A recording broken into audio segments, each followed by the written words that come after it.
MP পদের প্রভাব খাটিয়ে ভূমি দখল ও বিপুল অর্থের মালিক হওয়াই ছিল কুমিল্লা সদর আসনের এমপি বাহারের নেশা। গড়ে তুলেছিলেন নিজস্ব সন্ত্রাসী বাহিনী। তার হাত থেকে ছাড় পায়নি নিজ দলের লোকজনও।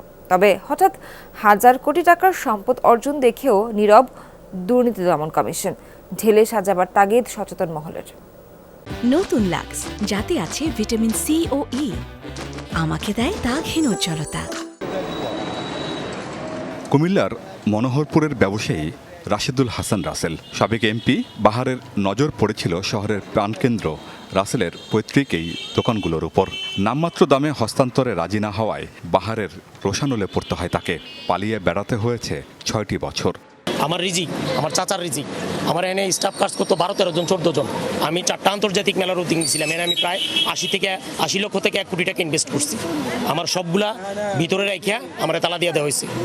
আমার মামলা হামলা হয়রানি, আমি 6-7 বছর কুমিল্লাতে আসতে পারিনি। উনি চাইছিল জায়গাটা দিলে বিল্ডিংয়ের সাথে অ্যাটাচড করার জন্য, কিন্তু ওরা যখন জায়গাটা দেয় নাই তখন ওদেরকে কোণঠাসা করে রাখছে, যাতে করে ব্যবসা বাণিজ্য না করতে পারে, দোকান খুলতে না পারে।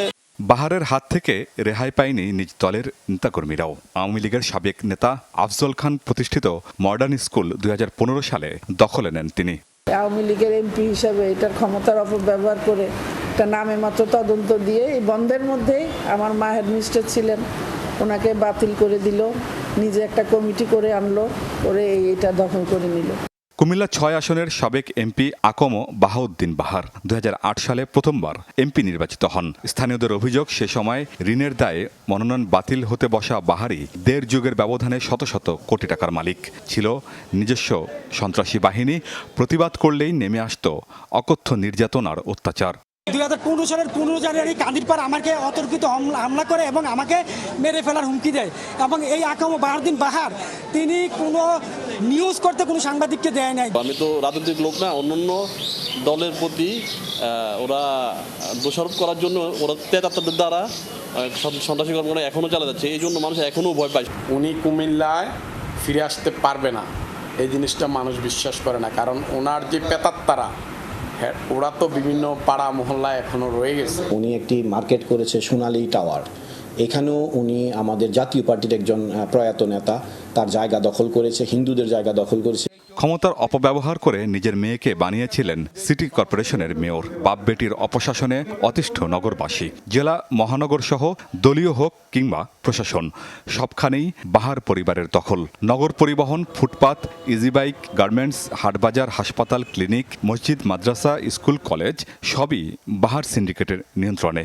এই চক্র কাজে লাগিয়ে সাবেক এই জনপ্রতিনিধি গড়ে তুলেছেন সম্পদের পাহাড়। গণপূর্ত, জনস্বাস্থ্য প্রকৌশল, পানি উন্নয়ন বোর্ড, ওয়াসা সহ সব সরকারি অফিস ছিল বাহারের দখলে। এসব প্রতিষ্ঠানের আধিপত্য বজায় রাখতে 8টি ঠিকাদারি প্রতিষ্ঠান গড়ে তুলেছিলেন তিনি। সচেতন নাগরিকদের অভিযোগ, দুদকের খাতায় নাম উঠলেও যারা তদন্ত করবেন সেই কর্মকর্তারাই নির্বাচনের প্রচারে বাহারের পক্ষে অংশ নিয়েছিলেন।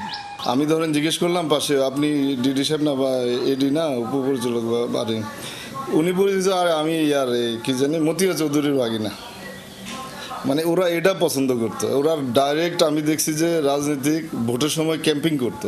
তো ওদের থেকে তো আর আশা করা যায় না, কারণ ওরা আওয়ামী লীগের ভোটের ক্যাম্পিং করতো, আর এখন ওদেরকে তো দুর্নীতি খুঁজতে হবে আওয়ামী লীগের মন্ত্রী এমপিদের। তো এই সেট আপ দিয়ে আওয়ামী লীগের মন্ত্রী এমপির দুর্নীতি অনুসন্ধান হবে বলে আমার মনে হয় না। এগুলো কিন্তু আমার টাকা, আপনার টাকা। এই টাকাগুলি কিন্তু তারা অবৈধভাবে সম্পদগুলি তারা নিজেরা অর্জন করেছেন, আমার টাকা নিয়ে, আপনার টাকা নিয়ে। এই অবৈধ অর্জনগুলিকে উদ্ধার করতে হবে। 5 আগস্ট সরকার পতনের পর আত্মগোপনে চলে যান আকম বাহাউদ্দিন বাহার। আমিন বাবু, যমুনা নিউজ।